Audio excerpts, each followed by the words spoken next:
Baiklah teman-teman, kami akan mempresentasikan hasil diskusi kami tentang tata kelola TI. Sebelumnya kami akan memperkenalkan diri. Nama saya Claudius Pistorius, NPM 222520047. Saya David Rizal Menurung dengan NPM 222520038. Nama saya Reno Pepe Pasaribu dengan NPM 222520052. Saya Yolan Ikastorus, NPM 222520070. Adalah presentasi kami. Kelompok yang pertama Claudius Pistorius dengan NPM 222520047.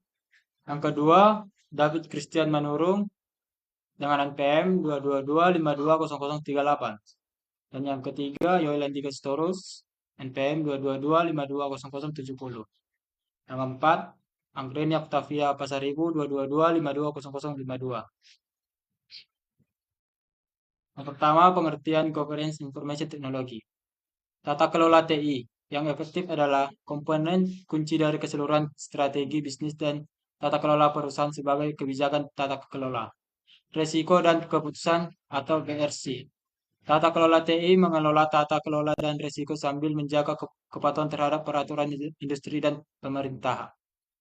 Mengoptimalkan tata kelola TI membutuhkan perpaduan yang tepat antara investasi, kebijakan, dan personal. Ini membantu organisasi mencocokkan tujuan TI mereka dengan tujuan bisnis. Karakteristik tata kelola IT. Yang pertama, sistematis. Tata kelola IT dilakukan secara struktur dengan aturan dan prosedur yang jelas untuk memastikan efektivitas dan efisiensi. Yang kedua, jangka panjang. Perencanaan dan implementasi IT dirancang untuk mendukung keberlanjutan organisasi dalam jangka panjang. Yang ketiga, jelas dan strategis. Setiap kebijakan dan keputusan dalam tata kelola IT didasarkan pada strategi yang terarah dan selaras dengan tujuan bisnis. Yang keempat, pengelolaan rutin. IT dikelola secara berkala dan berkelanjutan untuk memastikan sistem berjalan optimal dan sesuai standar. Yang kelima, menyesuaikan dengan kondisi. Tata kelola IT bersifat fleksibel dan dapat beradaptasi dengan perubahan teknologi serta kebutuhan organisasi. Yang keenam, sesuai dengan quality assurance. Setiap aspek tata kelola IT harus memenuhi standar mutu untuk menjamin keamanan, keandalan, dan kinerja sistem. Tips dan trik tata kelola IT. Yang pertama ada consider. Bandingkan manfaat yang diperoleh dengan investasi yang dikeluarkan untuk memastikan efisiensi dalam tata kelola IT. Yang kedua, rating. Ambil keputusan dan strategi yang tepat agar kebijakan IT selaras dengan tujuan bisnis dan kebutuhan organisasi. Yang ketiga, ada drive way. Tentukan metodologi yang sesuai untuk mengoptimalkan proses tata kelola dan meningkatkan efektivitas implementasi. Yang keempat, ada HiQ SAGE. Kumpulkan data dan validasi setiap langkah berdasarkan rancangan yang telah ditetapkan untuk memastikan keakuratan keputusan. Yang kelima, ada bensin evaluation. Pastikan hasil dari pengelolaan IT sesuai dengan perhubungan dan target yang telah direncanakan untuk mencapai efisiensi maksimal. Selanjutnya ada tujuan tata kelola IT, yaitu yang pertama ada strategi alignment, menyelaraskan strategi IT dengan tujuan bisnis agar memberikan nilai tambah bagi organisasi. Yang kedua ada value delivery, memastikan investasi IT memberikan manfaat optimal dan berkontribusi pada pencapaian tujuan bisnis.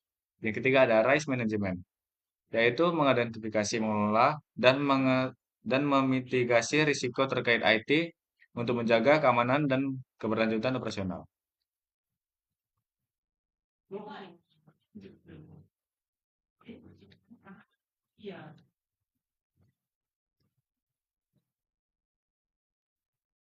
Udah Anggri nih? Kau Anggri nih? Ya. Di resource management, mengoptimalkan sumber daya IT termasuk tenaga kerja, infrastruktur, dan teknologi untuk efisiensi dan efektivitas. Yang kedua, performance measurement, menggunakan metrik dan indikator untuk mengukur kinerja IT serta memastikan pencapaian target yang telah ditetapkan. Manfaat tata kelola TI. Yang pertama, mendapat kepercayaan dari stakeholder. saat perusahaan menetapkan kebijakan untuk mengimplementasikan tata kelola TI. Secara otomatis, perusahaan telah memberikan jaminan kepada semua pihak, baik kelompok maupun individu, yang memiliki kepentingan dengan perusahaan. Yang kedua, memiliki manajemen risiko. Tata kelola ini juga mampu mengidentifikasi berbagai risiko dalam sistem informasi dan teknologi. Dengan begitu, Anda mampu mengantisipasi maupun mengontrol risiko yang muncul. Yang ketiga, meningkatkan produktivitas kinerja dari perusahaan. Dengan IT governance, sistem kelola informasi di dalam perusahaan berjalan dengan lancar dan selaras. IT governance memungkinkan satu divisi dengan divisi yang lain terhubung dan terintegrasi dengan baik. Framework IT Governance. COVID kerangka kerja yang mengkonferensi untuk tata kelola dan manfaat manajemen TI guna memastikan keselarasan dengan tujuan bisnis. ITIL berfokus pada manajemen layanan TI untuk meningkatkan efisiensi operasional dan kualitas layanan.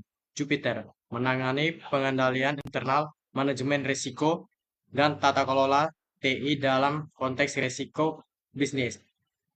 CMMI meningkatkan kinerja organisasi melalui pengukuran kualitas dan peningkatan proses secara berkelanjutan. FIRE membantu organisasi dalam mengukur dan mengolah risiko siber serta risiko operasional secara kuantitatif. Sekian dari presentasi kami. Terima kasih.